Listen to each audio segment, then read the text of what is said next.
Rapunzel by the Brothers Grimm. Hello, this is Natasha, and I'm dropping by with a famous fairy tale about a girl whose hair was not only beautiful, but it was very useful too. It was so long that a prince could use it as a ladder to climb up to her in her tower. The story is called Rapunzel. There was once a man and a woman who had long wished for a child, but without any luck. At last the woman hoped that God was about to grant her desire. They had a little window at the back of their house, from which a splendid garden could be seen, which was full of the most beautiful flowers and herbs. It was, however, surrounded by a high wall, and no one dared go into it because it belonged to an enchantress who had great power and was dreaded by all the world. One day the woman was standing by this window and looking down into the garden when she saw a bed which was planted with the most beautiful plant called Rapunzel, and it looked so fresh and green that she longed for it. She quite pined away and began to look pale and miserable. Then her husband was alarmed and asked, "What troubles you, dear wife?" "Ah," she replied, "if I can't eat some of the Rapunzel, which is in the garden behind our house, I shall die." The man who loved her thought, "Sooner than let your wife die, better bring her some of the Rapunzel, let it cost you what it will." When it was getting dark, he clambered down over the wall into the garden of the enchantress, hastily clutched a handful of the Rapunzel plant and took it to his wife. She at once made herself a salad of it and ate it greedily. It tasted so good to her, so very good, that the next day she longed for it 3 times as much as before.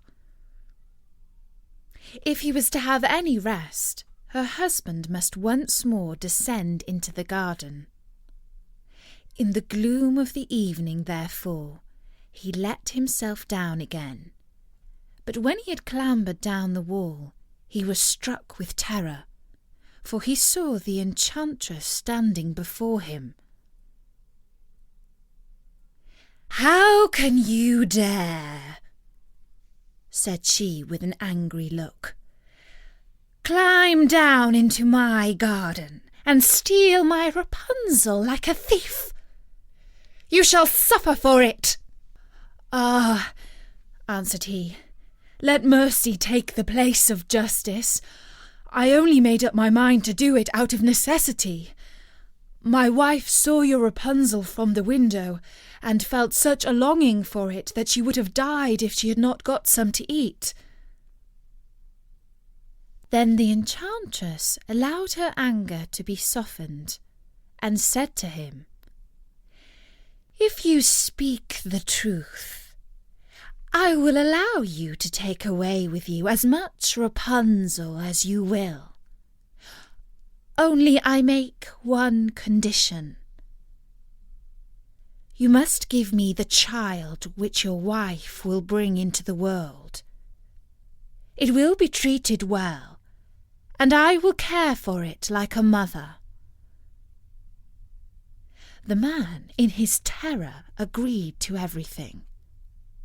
And when the child was born, the enchantress appeared at once, gave the child the name of Rapunzel, and took it away with her. Rapunzel grew into the most beautiful child under the sun. When she was 12 years old, the enchantress shut her into a tower, which lay in a forest, and it had neither stairs nor doors, but right at the top was a little window. When the enchantress wanted to go in, she placed herself beneath it and cried, "Rapunzel, Rapunzel, let down your hair for me." Rapunzel had magnificent long hair, fine as spun gold, and when she heard the voice of the enchantress, she unfastened her braided tresses, wound them round one of the hooks of the window above, and then the hair fell 20 yards down, and the enchantress climbed up by it. After a year or two, it happened that the king's son rode through the forest and passed by the tower. Then he heard a song, which was so charming that he stood still and listened. This was Rapunzel, who in her solitude passed her time in letting her sweet voice sing out. The king's son wanted to climb up to her, and looked for the door of the tower, but none was to be found.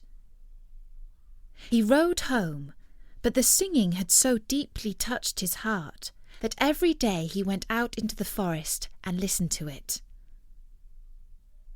Once, when he was thus standing behind a tree, he saw that an enchantress came there, and he heard how she cried, "Rapunzel, Rapunzel, let down your hair for me." Then Rapunzel let down the braids of her hair, and the enchantress climbed up to her. "If that is the ladder that leads to the top, I too will try my fortune," said he. And the next day, when it began to grow dark, he went to the tower and cried, "Rapunzel, Rapunzel, let down your hair to me." Immediately the hair fell down, and the prince climbed up. At first Rapunzel was terribly frightened when a man, such as her eyes had never yet beheld, came to her. But the king's son began to talk to her quite like a friend, and told her that his heart had been so stirred that it had let him have no rest, and he had been forced to see her. Then Rapunzel lost her fear, and when he asked if she would take him for her husband, and she saw that he was young and handsome, she thought, "He will love me more than old Dame Gothel the enchantress does." And she said yes, and laid her hand on his. She said, "I will willingly go away with you, but I do not know how to get down. Bring with you a ball of silk every time that you come, and I will weave a ladder with it, and when that is ready I will climb down, and you will take me on your horse." They agreed that until that time he should come to her every evening, for the old woman came by day. The enchantress remarked nothing of this, until once Rapunzel said to her, "Tell me, Dame Gothel, how it happens that you are so much heavier for me to draw up than the young king's son. He is with me in a moment." "Ah, you wicked child!" cried the enchantress. "What do I hear you say? I thought I had separated you from all the world, and yet you have deceived me." In her anger she clutched Rapunzel's beautiful hair, wrapped it twice around her left hand, seized a pair of scissors with the right, and snip, snap, they were cut off, and the lovely braids lay on the ground. And she was so pitiless that she took poor Rapunzel into a desert, where she had to live in great grief and misery. On the same day that she cast out Rapunzel, however, the enchantress fastened the braids of hair, which she had cut off, to the hook of the window, and when the king's son came and cried, "Rapunzel, Rapunzel, let down your hair to me," she let the hair down. The king's son climbed, but instead of finding his dearest Rapunzel, he found the enchantress, who gazed at him with wicked and poisonous looks. "Ah!" she cried mockingly, You would fetch your dearest, but the beautiful bird sits no longer singing in the nest. The cat has got it, and will scratch out your eyes as well. Rapunzel is lost to you. You will never see her again." The king's son was beside himself with pain, and in his despair he leapt down from the tower. He escaped with his life, but the thorns into which he fell pierced his eyes. Then he wandered quite blind about the forest, ate nothing but roots and berries, and did naught but weep over the loss of his dearest wife. Thus he roamed about in misery for some years, and at last came to the desert where Rapunzel, with the twins to which she had given birth, a boy and a girl, lived in wretchedness. He heard a voice, and it seemed so familiar to him that he went towards it. 2 of her tears wetted his eyes, and they grew clear again, and he could see with them as he did before. He led her to his kingdom, where he was joyfully received, and they lived for a long time afterwards, happy and contented. And that was the story of Rapunzel by the Brothers Grimm.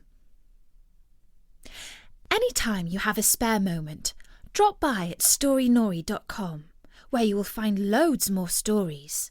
We have famous stories which you might have heard before, but I hope you'll enjoy listening to them again. And we have lots of new stories too. So come by and listen. Until then, from me, Natasha, bye-bye!